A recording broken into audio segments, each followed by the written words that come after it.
Eu sou a Ana Carolina Morozovski, eu sou juíza federal substituta na Terceira Vara Federal de Curitiba. Sou juíza já vai fazer 18 anos, agora esse ano. E a minha vara é especializada em saúde lá em Curitiba. Eu recebo, eu e o outro juiz da vara, né, recebemos todos os processos em que a União figura como ré e em que se pleiteia a tecnologia de saúde. O desembargador Gebran me fez o convite para vir aqui hoje conversar com vocês por causa de uma decisão que eu dei ano passado em relação ao Spinraza mesmo, esse medicamento aí do qual vocês ouviram falar bastante agora já hoje de manhã, certo? Foi uma decisão muito difícil de ser tomada juridicamente e psicologicamente também. No final, acabei por indeferir o medicamento, certo? Depois de muito conversar. Boa tarde. Tudo bem? Imagine.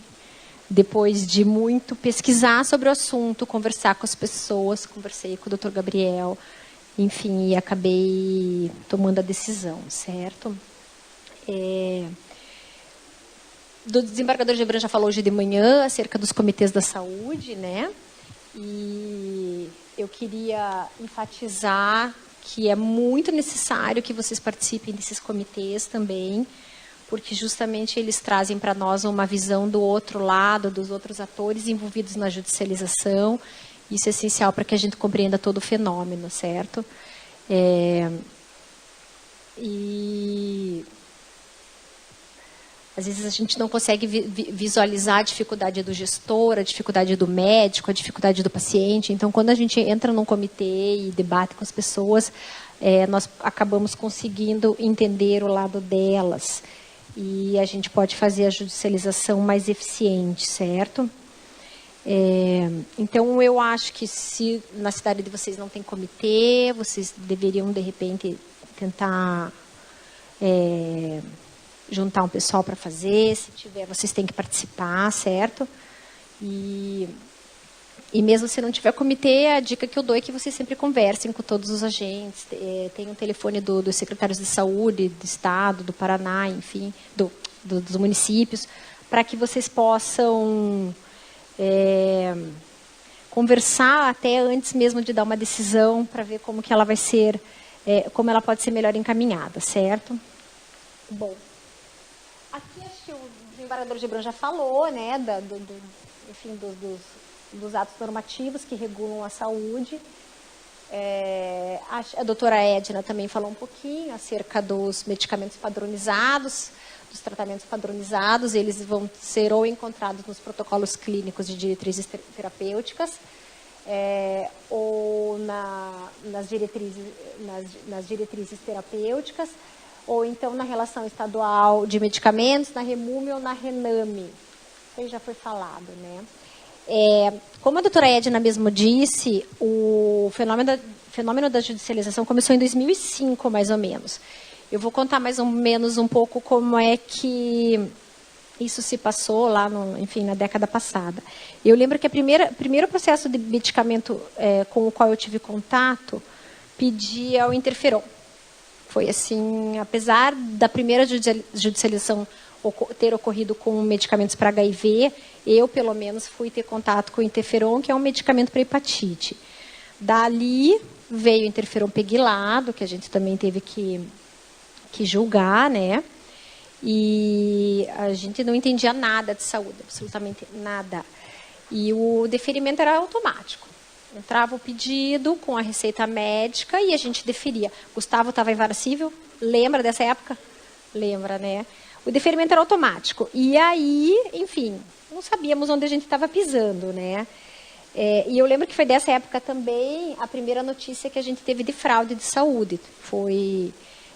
A gente teve notícia de que as pessoas estavam entrando com pessoas que não tinham a doença, pediam medicamento e depois revendiam esse medicamento. Eu até lembro, uma vez eu saí de férias, quando eu voltei, a diretora falou assim para mim: nós estamos com um problema. A juíza que estava aqui no seu lugar, para prevenir essa fraude, pediu para a parte trazer tudo que ela tinha usado. Ampolas, seringas, tudo. Então, eu cheguei na vara, eu tinha uma caixinha com seringa, agulha com hepatite, uma beleza, né?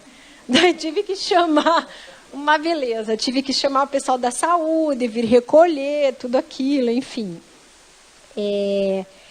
Depois foi boa. Depois do interferon, aí veio o trastuzumab, né, para câncer de mama metastático. Aí o volume de demandas começou a aumentar. E esse medicamento tinha sido incorporado a vários sistemas de saúde, até já fazia um tempo e tal, e aqui o Sistema Único não incorporava. E nós começamos, então, a tomar um pouco mais de pé da situação, a entender um pouco mais do Sistema Único de Saúde, né? E hoje em dia, o que eu tenho lá, eu faço uma planilha de tudo aquilo que eu analiso, tá? E esses são os mais demandados lá na minha vara hoje em dia. Então, o bortezomib, que é para Velcade, né, para mieloma múltiplo, rituximab, para leucemia linfocítica crônica, linfomas. Rituximab é incorporado para algumas doenças, mas não para essa. Ustekinumab, psoríase, artrite psoríade, até que teve uma incorporação agora há pouco tempo. O brentuximab para linfoma, sorafenib para câncer de fígado e o nintedanib para fibrose pulmonar idiopática. Todos remédios caros, né? Enfim. Então, com esse aumento de ações, sempre tem... Eu tive 2 ações que me marcaram bastante, tá? Desde que eu estou lidando com saúde. A primeira ação era de uma menininha que estava pedindo um transplante de intestino, lá em Miami, com um médico brasileiro, que, enfim, é especialista em transplante multivisceral. Era uma criança, logicamente, ela teve uma infecção quando ela ainda era bebê, e ela teve que retirar todo o intestino grosso dela. Então, ela se alimentava por via parenteral, e o pedido era que fosse feito esse transplante nela.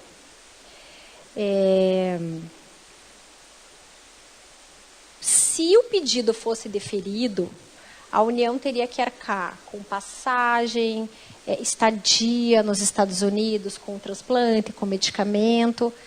E ela iria para os Estados Unidos, ela teria que ficar lá por um tempo, até esperar um doador compatível. Depois que ela fizesse o transplante, se eu não me engano, ela ainda ia ter que ficar mais 6 meses lá nos Estados Unidos, né?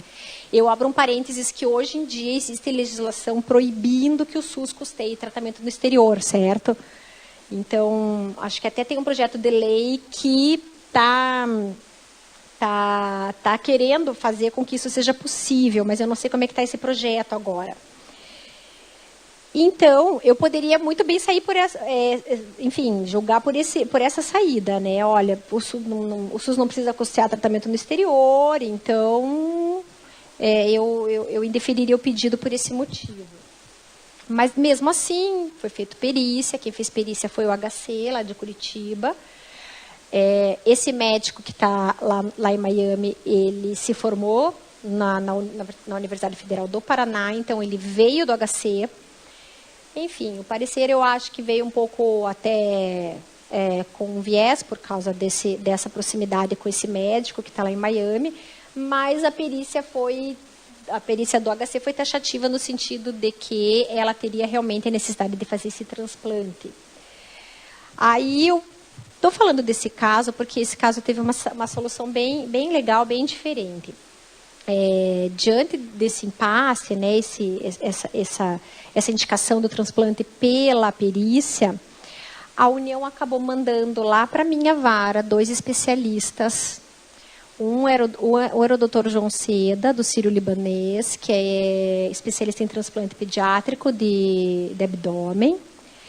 E também foi lá para a vara a doutora Helena Goldani, que é gastroenterologista pediátrica aqui de Porto Alegre.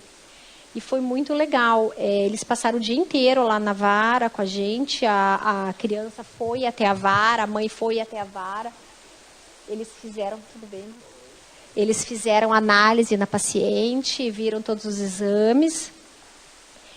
E eles acabaram concluindo que o transplante, o desembargador Márcio Rocha julgou, né, do transplante, né? Semana retrasada, eu acho, né? Então, e aí os 2 médicos que são especialistas avaliaram a criança e entenderam que o transplante seria mais arriscado do que a permanência da criança em alimentação parenteral.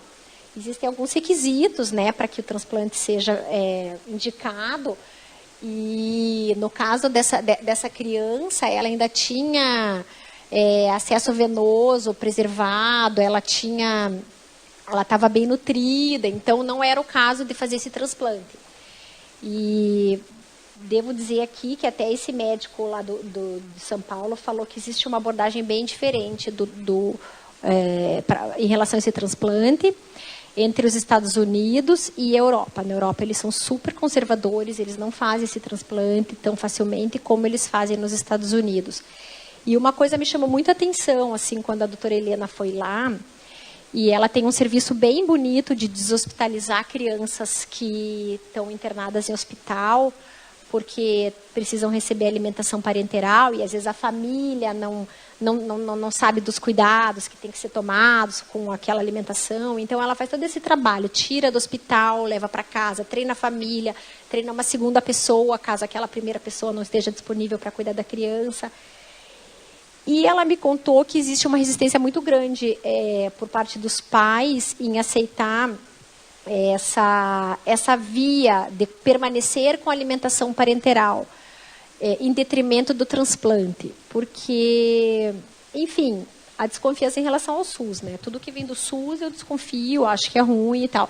E a doutora Helena disse que as pessoas acabam se convencendo de que é melhor manter a alimentação parenteral quando ela fala que para o SUS é mais caro manter a alimentação parenteral do que fazer o transplante.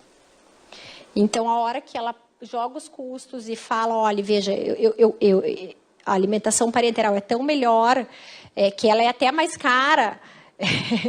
Então, daí eles se convencem e acabam permanecendo com a alimentação parenteral. Isso, claro, os dois médicos também deixaram bem claro que ela poderia vir precisar do transplante, né?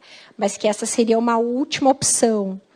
Então, a turma de Previdenciário e Saúde lá do Paraná jogou, acho que eu joguei improcedente o pedido, e a turma manteve a decisão, acho que por unanimidade. Desembargador Fernando aqui mesmo. A única diferença é que nós estivemos ouvindo um dos médicos que foi trazido pela AGU, e ele disse que eles estavam revisando parcialmente o estado dela, no sentido que ela precisaria da... Agora sim, exatamente. E faz um mês, mais ou menos, foi realizado o primeiro transplante de intestino lá no Sírio-Libanês. O Dr. João Seda entrou em contato comigo e me avisou que estava tudo bem com a paciente até então. Eu não falei com ele depois. Mas, enfim, o Brasil está engatinhando agora e está começando a fazer esse tipo de transplante. Bom, o segundo caso bem difícil que eu decidi em matéria de saúde foi esse que motivou a minha vinda aqui hoje, tá? Era um processo também de uma outra criança. Esses casos de criança são especialmente difíceis de decidir, né? Era uma menininha que tinha quase 1 aninho e ela foi diagnosticada com essa doença que chama atrofia muscular espinhal. Essa doença ela pode se desenvolver de vários tipos, dependendo do início, da época do início dos sintomas. Essa menininha especificamente, ela tinha AME tipo 1. Para tratamento, hoje em dia, dessa doença, só existe esse Spinraza, que é do laboratório Biogen, certo? Na época em que eu julguei esse processo, cada ampola custava R$210 mil. Essa informação eu obtive com o próprio Ministério da Saúde. Na época, eu pedi a informação lá para eles e eles me informaram o valor da última compra que eles tinham feito. Então, o que isso significa? Que o tratamento para o primeiro ano da doença ia custar R$1.300.000. E nos anos subsequentes, o custo daí baixava para R$600 mil. Certo? Hoje em dia, existem outras 3 tecnologias que estão sendo testadas para essa doença. Se eu não me engano, 2 são são orais, né, e uma só que é endovenosa. São 3 laboratórios, mas ainda está em fase de teste. Essas outras 3 tecnologias não têm registro, nem no FDA ainda, mas, enfim, tá para chegar. Até me falaram que a pressa toda pela incorporação do Spinraza era em função disso. Isso é uma informação extraoficial, né? De que está vindo essa droga nova da Roche, que seria 1/3 do preço, oral, e que, enfim. E aí o Spinraza ia perder o mercado, né? Então, o que acontece com essa doença? Essa doença, a pessoa tem uma falha na produção de uma proteína e ela vai começando a perder os movimentos. Os neurônios vão se degradando e aí ela começa a paralisar membros superiores, aí depois paralisa membros inferiores e, enfim, por último, ocorre a paralisia do pulmão e do coração. É muito, muito triste. É uma doença bastante sofrida, tanto para o paciente como para os pais, para as pessoas que cuidam, né? Geralmente, os pacientes que são cometidos dessa doença não se alimentam oralmente, porque elas não têm um movimento de deglutição, então elas se engasgam e tal. Também a alimentação é via enteral ou parenteral. E quando eu peguei aquele processo, eu sabia que ali eu ia ter que tomar uma decisão muito difícil, certo? Porque era uma criança, a doença é muito sofrida e estava ali nas minhas mãos para decidir, né? Muito bem. O que a gente faz num caso desses? A gente tem calma, certo? Então, a primeira coisa que eu fiz, eu mandei para a perícia também. Tá? A perícia, na verdade, eu mandei para fazer uma nota técnica no HC de novo, lá de Curitiba. Infelizmente, o HC de Curitiba não elabora nota técnica em 2 especialidades, que são a neurologia pediátrica e a dermatologia. E esse caso era um caso de neurologia pediátrica. Mas aí um neurologista adulto mesmo elaborou a nota técnica, em que ele apontou a necessidade do medicamento, né? Muito bem. Um pouquinho antes de eu decidir o processo, a Conectec também fez um primeiro relatório de recomendação acerca desse medicamento. Esse primeiro relatório foi pela não incorporação em razão do custo-efetividade. Concluiu-se, então, que o remédio não era custo-efetivo. Nessa época, então, lembrando, o Ministério Público pagava R$210 mil por ampola, certo? A avaliação que a Conitec fez foi só em relação à AME do tipo 1, tá? E quem provocou a análise da Conitec foi o próprio Ministério da Saúde, o que é muito raro de acontecer. Geralmente, quem provoca é a indústria farmacêutica, né? O Ministério da Saúde, acho que pouquíssimas vezes tomou essa iniciativa. Alguns estados, às vezes, conseguem, mas é difícil. Enfim, mas é uma coisa mais inédita, assim. Não sei, não é única, mas é uma coisa difícil de acontecer. Então, quando eu fui dar a decisão, a Conitec já tinha avaliado negativamente Spinraza, certo? Naquela época, outros países também já tinham analisado a tecnologia com posições diferentes.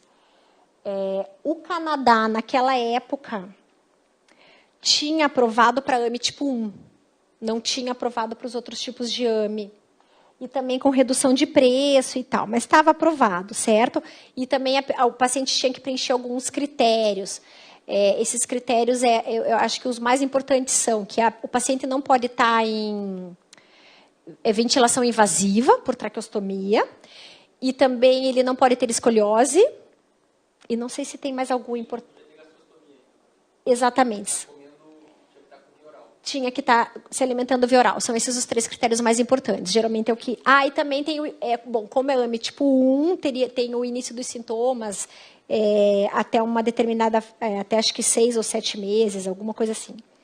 Muito bem. Quando eu decidi, então... o Canadá tinha incorporado para AME tipo 1. Hoje, o Canadá já incorporou para 1, para 2 e para 3. Recentemente, ele incorporou. quer ver até... Bom, depois eu vejo o relatório. A Austrália, na época da decisão, já tinha incorporado para AMI tipo 1, para AMI tipo 2, para AMI tipo 3, mas a Austrália é um país que incorpora muita tecnologia, do que eu vejo, pelo menos, eu não sei se essa é a análise que eu faço, assim. E o NICE, em agosto do ano passado, tinha rejeitado a incorporação por causa do alto custo do medicamento.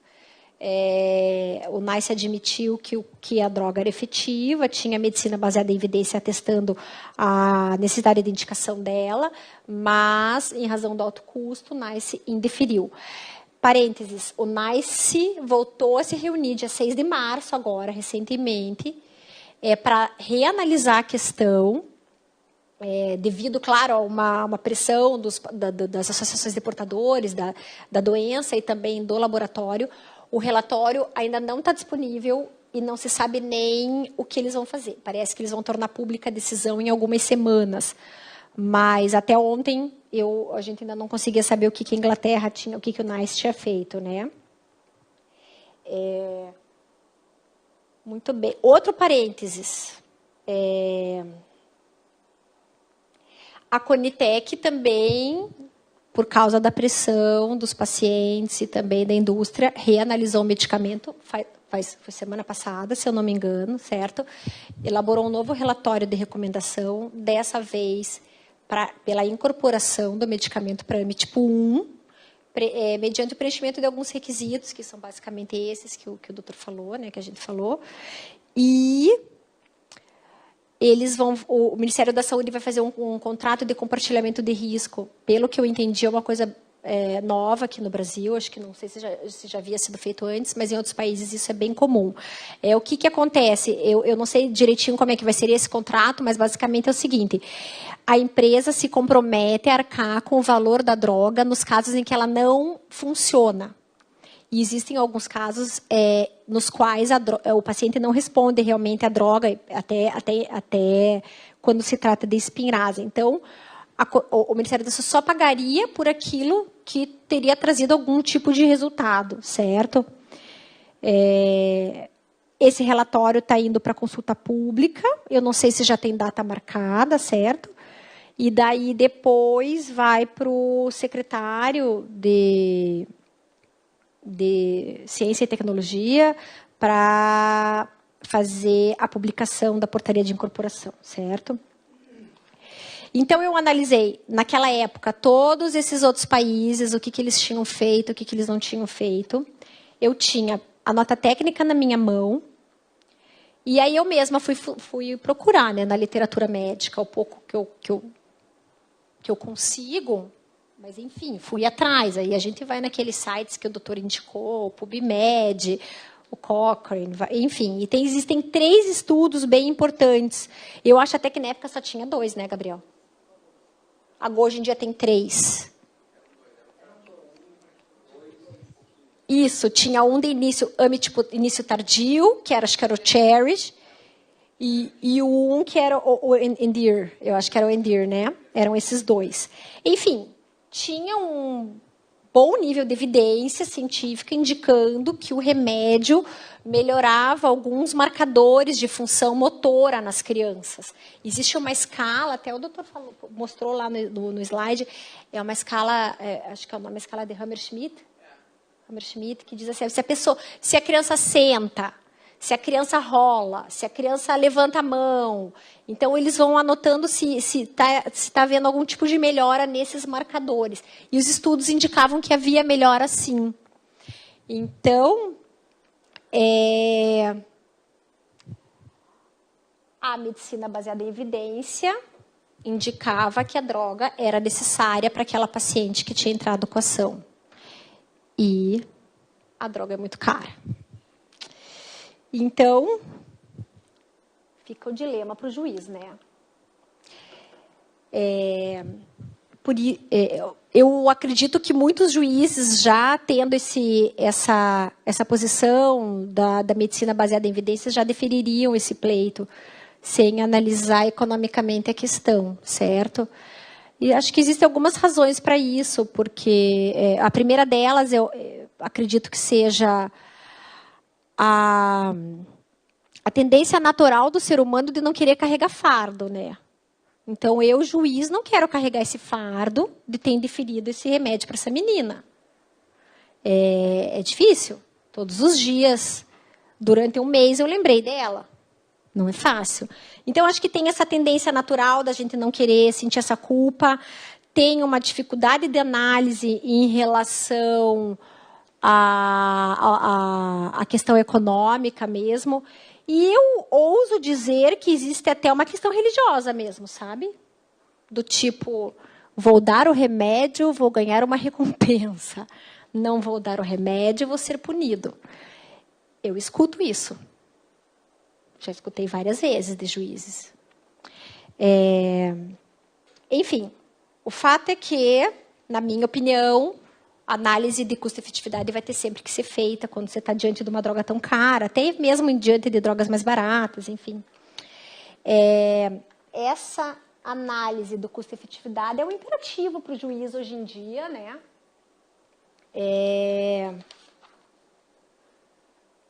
Eu acho que não era esse aqui ainda, só um pouquinho. Aqui, ó. Tá aqui. Tá. Quais são as razões para análise do custo-efetividade do remédio? O custo-efetividade ele é uma comparação que se faz, na verdade, é uma medida que se tem em relação à quantidade de vida que uma tecnologia vai oferecer para uma pessoa, acoplada à qualidade, a uma melhora na qualidade de vida, certo? E por que a gente tem que analisar esse custo-efetividade? Primeiro, hoje em dia, é uma exigência da LINDB, né? Os artigos 20 e 21 contemplaram consequencialismo no nosso direito, certo? Eu estou começando a fazer isso agora na vara, então eu já cito a parte ré e já peço para que ela me indique quais serão as consequências práticas caso haja o deferimento daquela tutela. E aí eu submeto isso ao contraditório, eu ainda não vi o que vai acontecer, certo? Isso é uma coisa nova, não vi ainda o que eles vão trazer para mim. Não estou muito esperançosa também, acho que não vai vir coisa muito boa. Mas, enfim, acho que isso a gente submete ao contraditório também. Outra razão para fazer análise do custo-efetividade é a ideia de que toda satisfação de um direito implica um custo, né? E que o dinheiro é limitado. A gente está tratando de recursos finitos, certo? E também a gente não pode deixar de considerar a emenda constitucional 95 de 2016, que estabeleceu o teto dos gastos, né? Que agora para o Ministério da Saúde está limitado ao que foi gasto em 2016, corrigido pelo IPCA. Então, os recursos não vão aumentar e a gente tem que levar isso em conta na hora de decidir.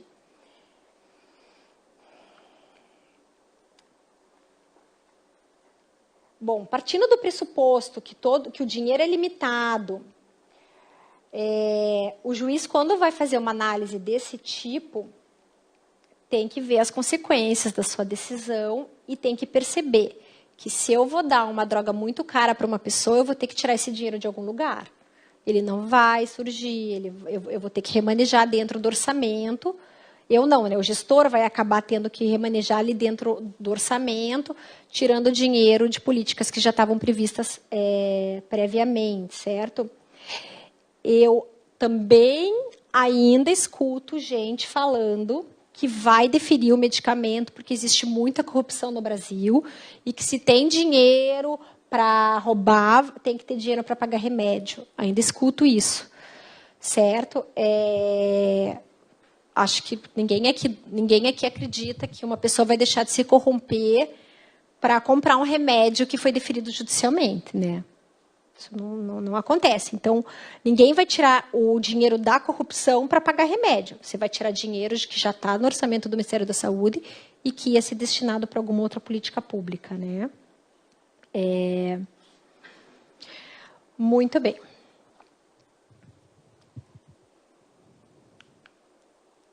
Então, a partir do momento em que o juiz percebe que a sua decisão de deferimento de um pedido do medicamento muito caro vai ter efeitos práticos e que isso vai acabar afetando uma coletividade, ele se depara diante do dilema, se privilegia o indivíduo ou se vai privilegiar a coletividade. Existem inúmeros estudos de economia comportamental que levam em consideração esse princípio que está em cima, é o tal do princípio da vítima identificável. Esse autor é um autor de economia comportamental da Duke University, lá dos Estados Unidos. Ele tem esse livro chamado Positivamente Irracional. E não é só ele que trata do tema, existem outras tantas pessoas que também tratam. E esse princípio leva em conta o quê? Que se nós estamos diante de um dilema entre privilegiar um indivíduo, cujo nome a gente sabe, cuja história a gente conhece, e a coletividade, a tendência natural do ser humano é privilegiar o indivíduo. Isso foi estudado, foram feitos inúmeros testes, e eu vou dar um exemplo do mais importante que foi feito. Eles dividiram assim, um grupo de estudantes, se eu não me engano, eles dividiram 2 grupos de estudantes. Num primeiro grupo, eles davam, acho que $5 para cada um, e eles contavam a seguinte história. Precisamos ajudar o povo da guerra de Ruanda. Quantos dólares desses 5 você vai doar? No outro grupo, eu não me lembro dos valores, mas era alguma coisa assim. No outro grupo era assim. A menina fulana de tal está passando fome, com quanto de dinheiro você vai ajudar? O grupo que estava com a história da menina contribuiu em muito maior grau, acho que foi em dobro, do que o outro grupo que enfim, tinha a história dessa guerra. Certo? E o Dan Ariely fala que tem 3 motivos para isso, né? O primeiro motivo da gente sempre privilegiar o indivíduo é a proximidade, o fato da gente estar perto da vítima, de saber a história. O segundo motivo pelo qual isso acontece é a vividez dos fatos. Então, o advogado vai lá e põe o vídeo, põe a foto do paciente, entende? E aquilo emocionalmente abala a pessoa e faz com que nós tenhamos empatia por ela, né? E o terceiro fator que influencia nisso, eles chamam de gota no balde. Ele mais ou menos quer dizer o seguinte, que que a pessoa acredita que a ajuda dela será muito mais efetiva se for dirigida a um único indivíduo do que se essa ajuda for dirigida a uma coletividade. Então, é como se eu ajudo uma coletividade, eu só ponho uma gota no balde. Se eu ajudo um indivíduo, eu dou o balde inteiro para ele. Então, essa questão de efetividade mesmo da ajuda. Eles acham... emocionalmente, nós acreditamos que vamos poder ajudar com mais eficiência aquela pessoa que está individualizada, certo? Esse princípio da vítima identificável é muito utilizado no marketing.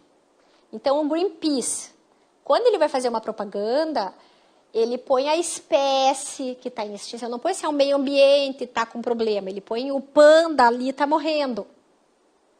E até esse Dan Ariely, ele fala até da questão do câncer, nesse capítulo mesmo. Ele fala que, acho que alguma associação que cuida dos pacientes com câncer lá nos Estados Unidos consegue uma arrecadação fantástica quando ele põe essa palavra câncer. Ao passo que, quando algumas associações querem cuidar da atenção básica, isso não tem tanto apelo. Também é uma questão de individualizar uma doença, né? Muito bem. Aí, nesse livrinho, também tem algumas maneiras de você tentar reverter esse problema, certo? De você sempre julgar em favor de uma vítima identificável. Então, a primeira delas qual é? Reconhecer o problema da análise emocional. Certo? Esse é um primeiro passo para resolver qualquer tipo de viés que a gente tenha, né? Reconhecer que ele existe. O segundo é tentar mudar a maneira de pensar para que a gente possa ter um olhar mais amplo e enxergar melhor a coletividade, certo? E a terceira é desenvolver normas realmente para alterar esse comportamento. Uma delas, ele diz que nós tentarmos afastar essa ideia de que se a gente ajudar uma coletividade, a gente não está ajudando tão efetivamente.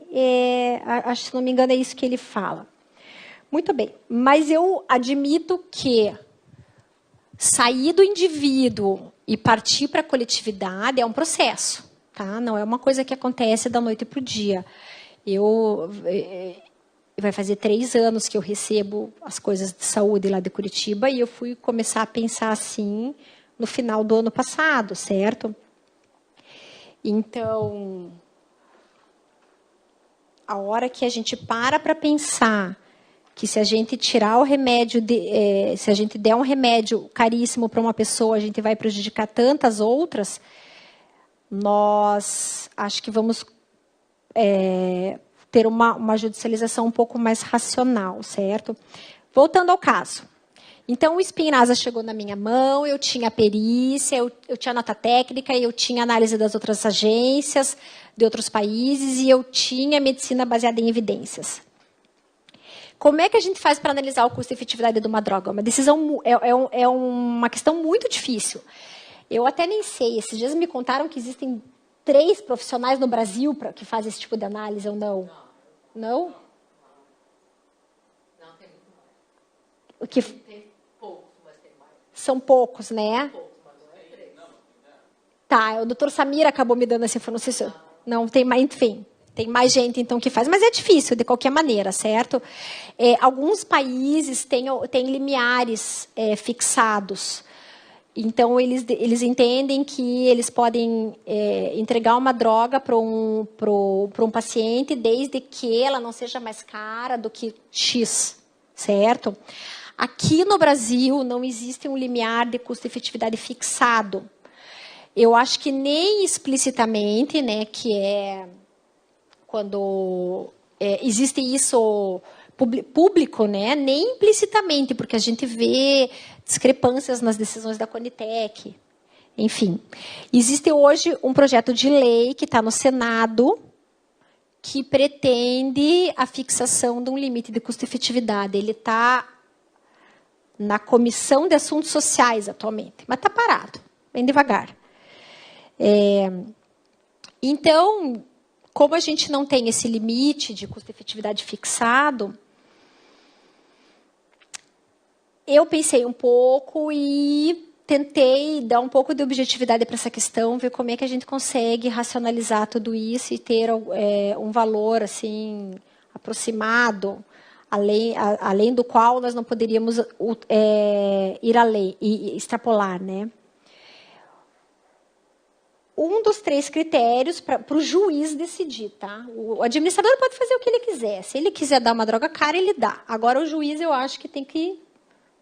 Enfim, não pode ficar interferindo tanto assim na política pública de saúde, certo? Então, o primeiro critério seria fazer essa análise em relação a outros países. Vai ver o que os outros países fizeram, se eles incorporaram, se eles não incorporaram. Ressalvando sempre que o fato de outros países terem incorporado não vai levar à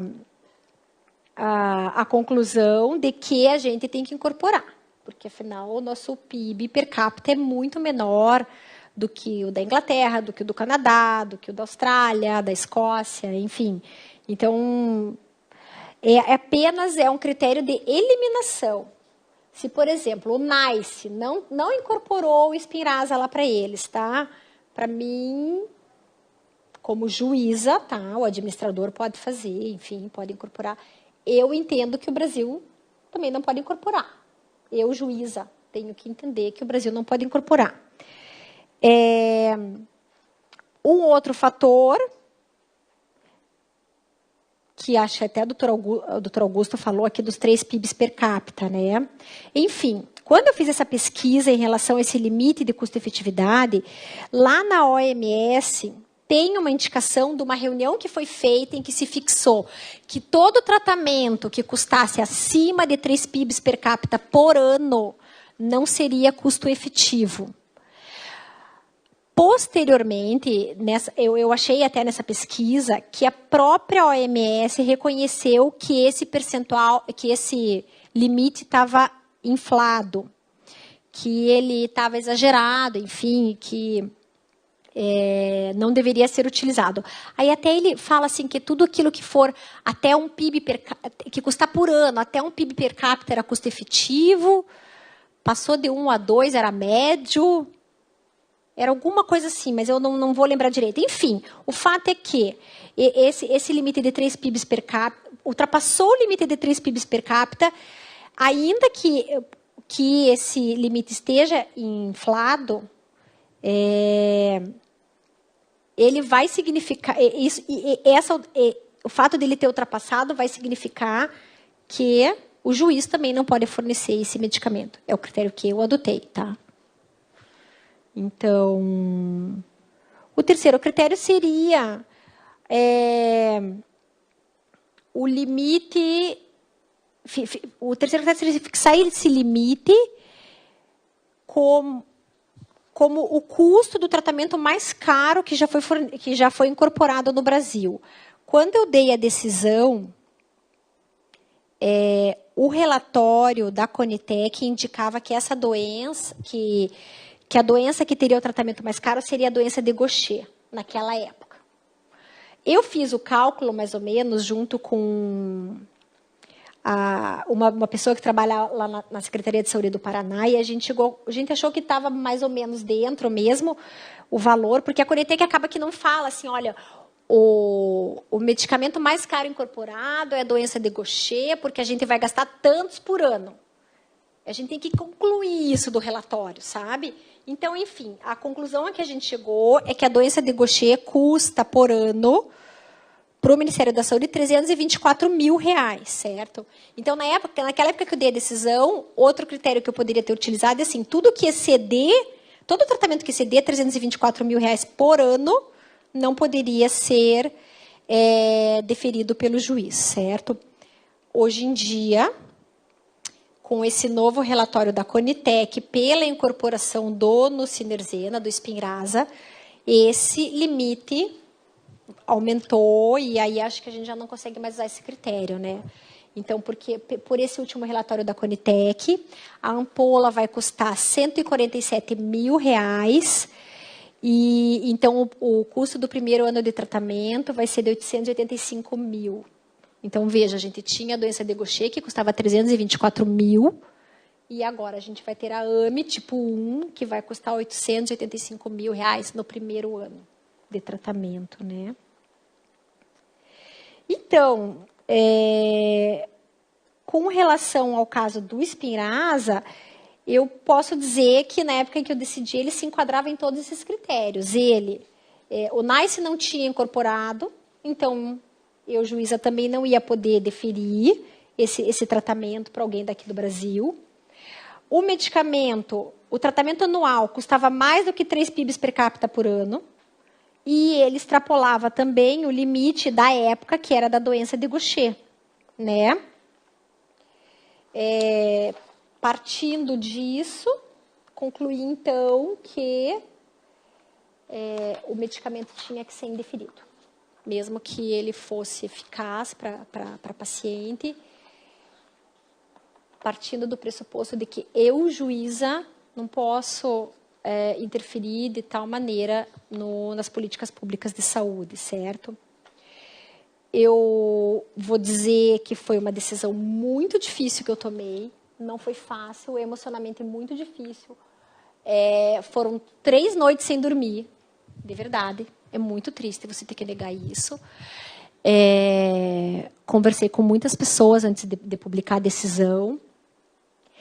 E ainda que eu esteja bem convencida de que minha decisão está certa, agora muda o cenário, né, por causa do relatório, mas na época, ainda que eu estivesse bem convencida de que minha decisão estava certa, eu devo falar que foi um peso muito grande para mim. Então, montar a árvore de Natal na minha casa, por exemplo. Sempre foi uma alegria imensa para mim lá na minha casa. Eu montar a árvore, escutar música e tal. Natal passado eu montei a árvore pensando na menininha. Não é fácil. Eu ser convidada para vir falar aqui hoje, porque eu indeferi um tratamento que era eficaz para uma criança, é difícil também. Não é fácil. Então, e para piorar tudo, 2 semanas depois que eu dei a decisão, um colega meu de faculdade teve o filho diagnosticado com a doença. E aí ele sabia que eu tinha indeferido o meu remédio, foi falar comigo, enfim. E aí ele olhou para mim e falou assim: você realmente acha que o SUS não tem que pagar esse remédio para mim? E aí eu olhei para ele e falei assim: desculpe, mas eu acho que eu, juíza, não posso dar isso. Me declarei suspeita, logicamente, foi para o colega deferiu em 2 horas, né? Mas, enfim, acho que é isso que eu tinha para falar para vocês, tá? Para vocês sempre focarem, enfim, tentarem focar no coletivo, é essa a lição que eu trago hoje, né? Com a minha experiência, enfim, é uma recomendação, na verdade, né? E eu deixo algumas dicas aqui para vocês, tá? A primeira eu já falei, o doutor Gebran já falou, que é sempre manter diálogo com os envolvidos na judicialização. A segunda é participar dos comitês da saúde. A terceira dica é atender partes, procuradores, parentes.